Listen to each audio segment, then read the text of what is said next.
You don't go to Allah like one who's entitled, like He owes you anything. You go to Allah subhanahu wa ta'ala with a sense of vulnerability and brokenness, and that anything He bestows upon you is purely from His grace and not because of anything that you did to deserve it. The next verse is, Iyyaka na'bud, Iyyaka na'bud, wa Iyyaka nasta'een. You alone we worship, and from you alone we seek help. These two notions here are so comprehensive in ridding us of any spiritual evil that could serve as a barrier between us and Allah subhanahu wa ta'ala, and in perfecting our dua. How? When it comes to worship, you alone we worship. So we don't mix intentions in our worship, right? We only worship Allah subhanahu wa ta'ala and no one else and nothing else in any way. But what about help? From you alone we seek help. Are we allowed to seek help from other people? Well, yes, but here's the thing. We recognize that everything that we use as a resource, or any medicine, or anything else, or anyone else, is only as good as what Allah subhanahu wa ta'ala allows it to be. And so the true help only comes from Allah subhanahu wa ta'ala. And so we don't have tawakkul.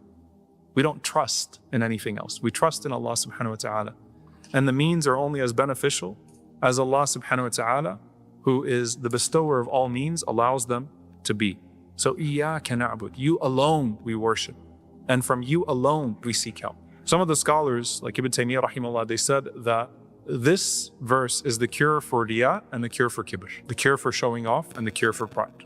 These great spiritual evils. How? Riya, you alone we worship. So we don't worship for anybody else. We don't care who's watching and who's not watching, right? We devote ourselves to Allah subhanahu wa ta'ala, and we're not looking to be seen by other than Allah subhanahu wa ta'ala. So that is a cure for riya, a cure for showing off. And kibr, pride, Iyyaka nasta'een, from you alone we seek help. So you break your pride, you break your ego. I can't do anything without you, O Allah. I need you, O Allah, right? And so it breaks riya and it breaks kibr. There's a very famous set of books by Ibn al-Qayyim rahimahullah called Madarij al-Salikin Bayna Manazil Iyyaka na'budu wa Iyyaka nasta'een. The stations of the seekers between Iyyaka na'budu wa Iyyaka nasta'een. Right? That is how comprehensive this verse is in terms of elevating our worship to Allah subhanahu wa ta'ala and removing the barriers between us and Allah subhanahu wa ta'ala. The scholars also mention that the reason why Iyyaka na'bud precedes Iyyaka nasta'een is that the first part is for Allah, which is worship. The second part, which is help, is for the servant. And Allah deserves all of our worship and all of our sincerity of our good deeds, whether He gives us anything further or not, right? Allah Azza wa Jal deserves that from us, and anything that comes beyond that is from His kindness and from His generosity. And so we affirm that, and then we seek help. You don't go to Allah like one who's entitled, like He owes you anything. You go to Allah subhanahu wa ta'ala with a sense of vulnerability and brokenness, and that anything He bestows upon you is purely from His grace and not because of anything that you did to deserve that.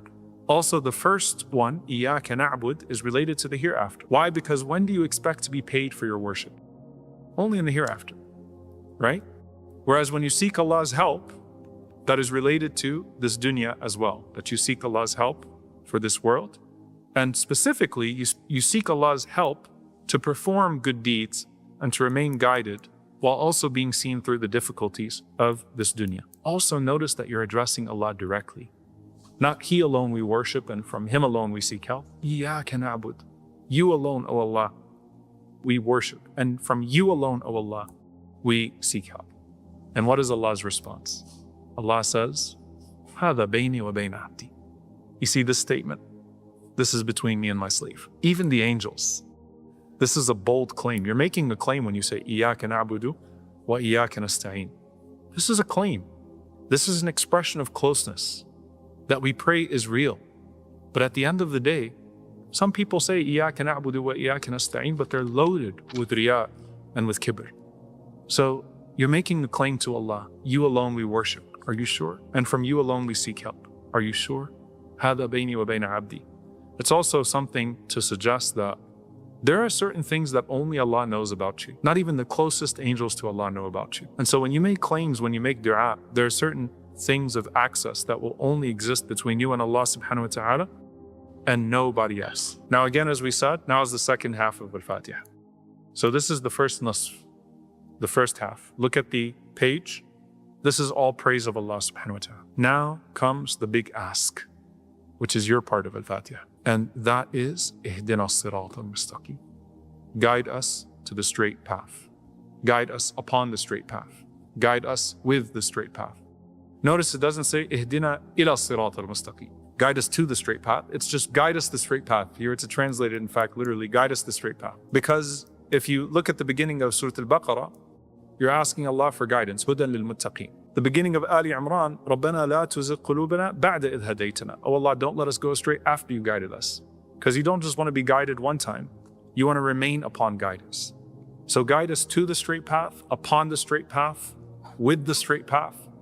Let guidance be our entire existence, so long as we are upon this earth, to know the truth, to be made steadfast upon the truth, and to never leave the truth, to be able to call the people to the truth, and to have the strength to endure the harm that comes with calling people to the truth. As the people of da'wah, they have a different level when they interact with this notion of hidayah.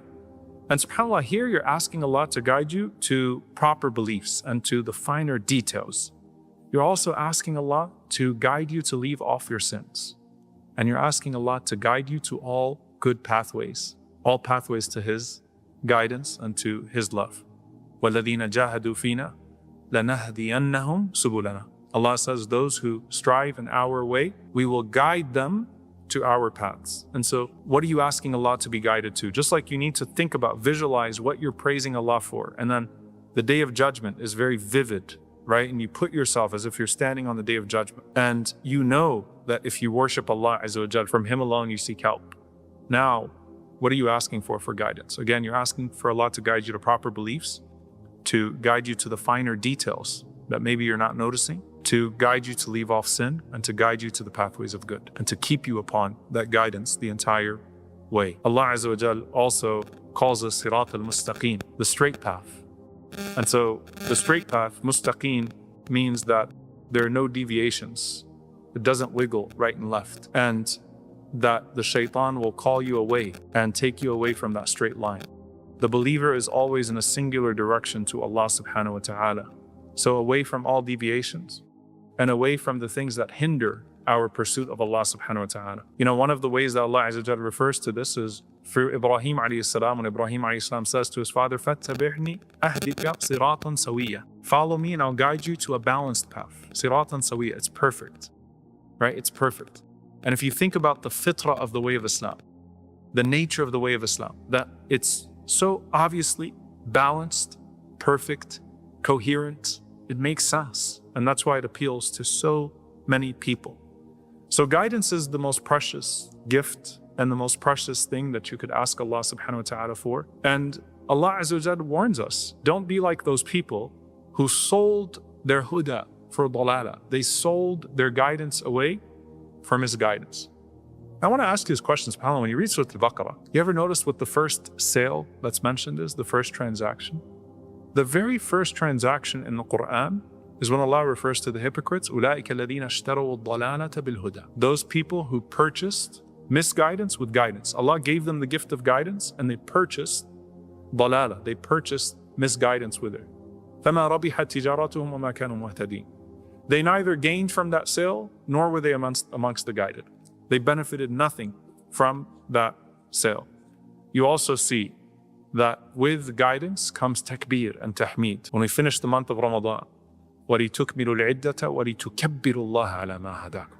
You finish the period and you say Allahu Akbar for what He guided you to. And also, Alhamdulillah alladhi hadana lihada. All praises be to Allah who guided us to this. So there's a direct connection between every one of the adhkar and the gift of guidance. Now Allah Azza wa Jalla says, siratal ladhina an'amta alayha. The path of those that you are pleased with. And when you think about this, this is the equivalent of how encompassing Rabbil Alameen is, the Lord of all the worlds. The path of those that you are pleased with, all of those that you are pleased with. Who does that include? That includes the prophets of Allah and the greatest people to ever live and the unknown wali of Allah subhanahu wa ta'ala that exists in the furthest corners of the earth. That includes every single person that Allah subhanahu wa ta'ala is pleased with. So Lord of all the worlds, the ones I know and the ones I don't know, that which I see and that which I don't see, and those that you are pleased with, those who I know, and those who I don't know. Also, if Allah is pleased with you, then everything else falls into place. When Zakaria alayhi salam was making dua for his son, Yahya alayhi salam, one of the du'as he made was, وَجَعَلْهُ رَبِّي رَضِيًّا, and make him, O my Lord, pleasing. And the scholars say, how perfect of a dua, because if he's pleasing to Allah, then Allah will make the angels pleased with him. And Allah will make the people on earth whose pleasure is worth having also come to him as well. Right? That Allah Azza wa Jal will give him qabul on this earth, acceptance on this earth as well. So, أَنْعَمْتَ عَلَيْهِمْ siratal الَّذِينَ أَنْعَمْتَ عَلَيْهِمْ refers to all of those people, مِنَ النَّبِيِّينَ وَالصِّدِّيقِينَ وَالشُّهَدَاء وَالصَّالِحِينَ, from the prophets to the truthful ones, to the martyrs, and to as-salihin, to all of the righteous ones. Those are الَّذِينَ أَنْعَمَ اللَّهُ عَلَيْهِمْ, those that Allah is pleased with. And so you see the people of Gaza and you see what they're upon, the shuhada and the siddiqeen and the salihin. You're asking Allah to be on the same thing that they're upon. Because what they have is absolutely amazing and we want to have that. That's in the present. In the past, this is why, by the way, I teach the first, the Sahaba. You want to know الَّذِينَ أَنْعَمْتَ عَلَيْهِمْ? Look at Abu Bakr and Umar and Uthman and Ali and Khadija and Aisha and so on and so forth. These are the people who Allah is pleased with. You need role models. You need to know who they are. And if you know who they are, then you know how to follow them. And by the way, in here is a lesson that your role models are those who you admire for a very particular reason. And so when it comes to our youth admiring certain athletes or people admiring influencers and celebrities and things of that sort, you have to ask yourself why, and how do you temper that? Because eventually that devotion could become a form of worship, right? Idol worship, the new idols, right? And they can become human beings who can do no wrong. And the Prophet ﷺ teaches us, La hasada, there's no envy except in the case of two people. A person who Allah gave knowledge to and he spreads it, and a person who Allah gave wealth to and he spends it in the way of Allah subhanahu wa ta'ala. Those are your role models. You want to admire people for the right reasons. Even envy them in a halal way, in a good way, right? Not that you want harm for them, but like, I want to get to that level for the right reasons. So, siratal الَّذِينَ أَنْعَمْتَ عَلَيْهِمْ. I don't want to be on the path of those people who are famous, but famous for all the wrong reasons or not upon the right way. Instead, I want to be upon that way which is pleasing to you, O Allah. غَيْرِ الْمَغْضُوبِ عَلَيْهِمْ. Not those who have earned your wrath. These are people that had guidance and they sold it for the anger of Allah, right? Those are the people who made that transaction. They knew and they willingly disobeyed. وَلَا الضَّالِينَ. Nor those who have gone astray. These are people who never actually absorbed what true guidance was in the first place. And you're asking Allah to protect you from His anger, and you're asking Allah to protect you from going astray. And then you say, Ameen. And everyone says, Ameen. And subhanAllah, there's something so beautiful about this. وَإِذَا سَأَلَكَ عِبَادِي عَنِّي فَإِنِّي قَرِيبٌ. When my servant asks me, I am close. I'm close. يُجِيبُ دَعْوَةَ الدَّاعِ إِذَا دَعَانِ. I answer the call of the caller when he calls upon me. The people of the book, they envied our Ameen for a few reasons. One of them is the husn al-dhan in Allah subhanahu wa ta'ala, the good expectation of Allah, that you make the dua and you make the dua with confidence that He will answer. And Allah subhanahu wa ta'ala, what does He answer this with? هَذَا لِعَبْدِي وَلِعَبْدِي مَا سَأَلَ. This is for my servant, and for my servant is that what he asked for. So there's the husn al-dhan in Allah subhanahu wa ta'ala. And look at the opening of Surah Al-Baqarah. ذَلِكَ الْكِتَابُ لَا رَيْبَ فِيهِ هُدًى لِلْمُتَّقِينَ. You asked Allah for guidance? Here's your guidance. To show the immediacy of the response of Allah subhanahu wa ta'ala, you wanted guidance, I'm giving you guidance, right? So there's a husn al-dhan in Allah, a good expectation of Allah that when you praise Him, He answers you right away. When you ask Him, He gives you what you ask Him for. And they envy that. They also envy that when the believers say Ameen in unison. And so when the Imam says Ameen, the angels say Ameen.